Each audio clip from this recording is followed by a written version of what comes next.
বাংলাদেশে অ্যাক্টিং পারে এমন অনেক ভালো ভালো সেলিব্রিটি আছে, বাট ওদের style sense, as a stylist আমি এটা বলতেছি, তাদের অ্যাক্টিংয়ের সাথে কখনো স্টাইল যায় না। Style is a different part. Like পরিমণির কথা যদি আমি বলি, ওনার ফ্যাশন সেন্স একটু ডেভেলপ করা দরকার। অভিনেতাদের মধ্যে জায়েদ খান ফর শিওর, ওনাকে আমি 0 দিব না মেবি। রিসেন্টলি যেমন দেখেছেন ইন্টারন্যাশনাল বিউটি প্যানজেন্টে অনেকগুলো আউটফিট দেখেছেন যেগুলা ভালো ছিল না। অ্যাজ এ ডিজাইনার আমি মনে করি না ওইটা ইন্টারন্যাশনালি রিপ্রেজেন্ট করার মতো। কালার প্লেটটা বাংলাদেশের ছিল না, ফ্যাব্রিকও বাংলাদেশকে রিপ্রেজেন্ট করে না।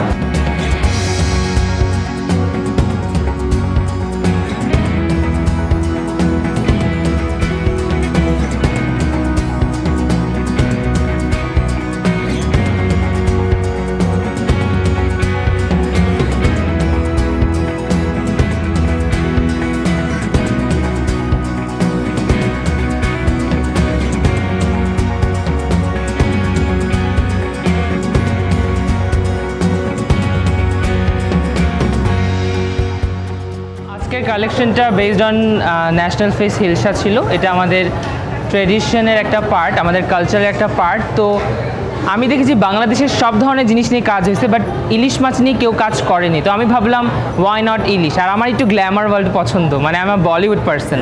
তো সেইখান থেকে আমার ইলিশ মাছের যে গ্ল্যামারের সাইডটা সেটা আমি তুলে ধরার চেষ্টা করছি, পাশাপাশি কালচারের একটা অ্যাস্থেটিকও মেনটেন করার চেষ্টা করছি। ইলিশ মাছের কালার যে শেডটা, সেই শেডটা আনাটা একটু টাফ। লাইক এখানে যে আপনি পিঙ্ক কালারটা দেখছেন, সেটা আমাকে ডাই করে আনতে হয়েছে, কারণ এই কালারটা সচরাচর পুঁতিতে ডাই হয় না। তো সেই ক্ষেত্রে আমার একটু চ্যালেঞ্জ ফেস করতে হয়েছে।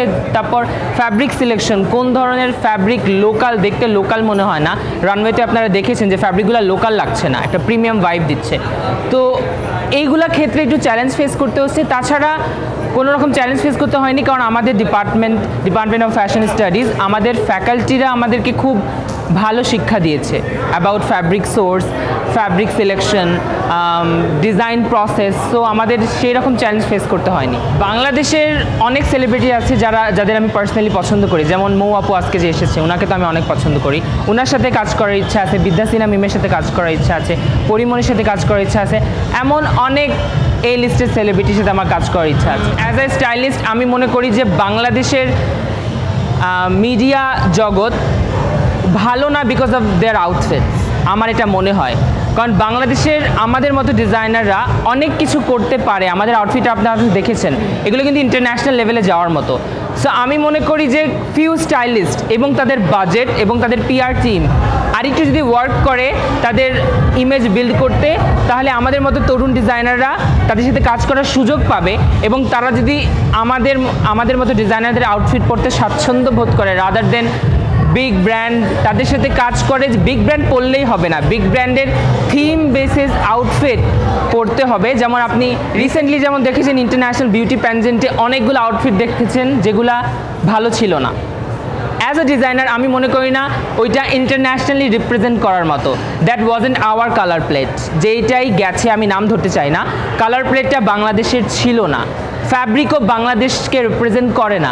সো আমার মনে হয় যে সব ধরনের কথা চিন্তা করে ডিজাইনারদের সাথে কনসাল্ট করে ওটার নেগেটিভ ইম্প্যাক্ট, পজিটিভ ইম্প্যাক্ট চিন্তা করে দেন ড্রেস ডিজাইন করা উচিত, দেন ওটা অ্যাপ্রুভ করা উচিত for international runway.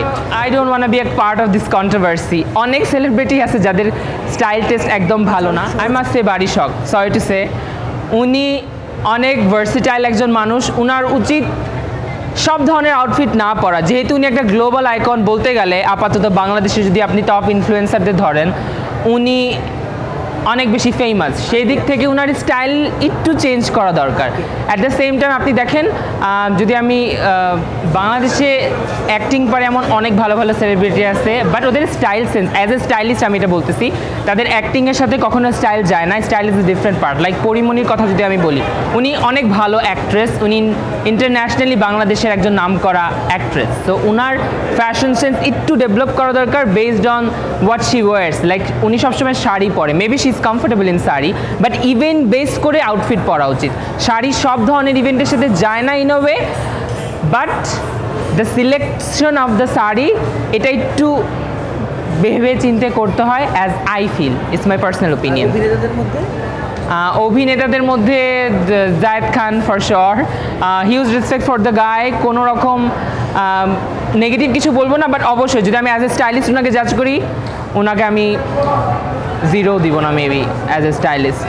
As I am a haute couture fan, আমার হট কুটিওর টাইপের ড্রেস পছন্দ, আমার জুরহামের ডিজাইনার মেহরুজ মুনিরকে খুব পছন্দ personally. I really want to work with them and আমি আরকা ফ্যাশনের সাথেও কাজ করছি, আরকা কালেকটিভের সাথে। তো আরকার কালেকটিভের যে কালেকশন, ওটা আমাকে অনেক ইন্সপায়ার করে অ্যাজ এ ডিজাইনার।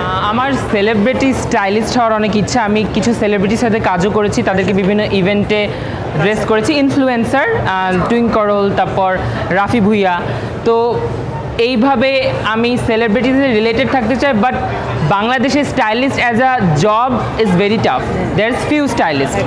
তো আমি ইন্টারন্যাশনাল লেভেলে যেতে চাই। আমি জেএমএ গ্লোবালে এবার সিলেক্ট হয়েছে as a back stage intern. So hopefully Paris যাওয়া হবে, এবং আমাদের জানুয়ারির সেশন, বাট মেবি আমি মার্চ এপ্রিলের জন্য অ্যাপ্লাই করব। সো এটা একটা গুড নিউজ আমার সাইড থেকে যে আমি as a back stage dresser first time internationally যাব।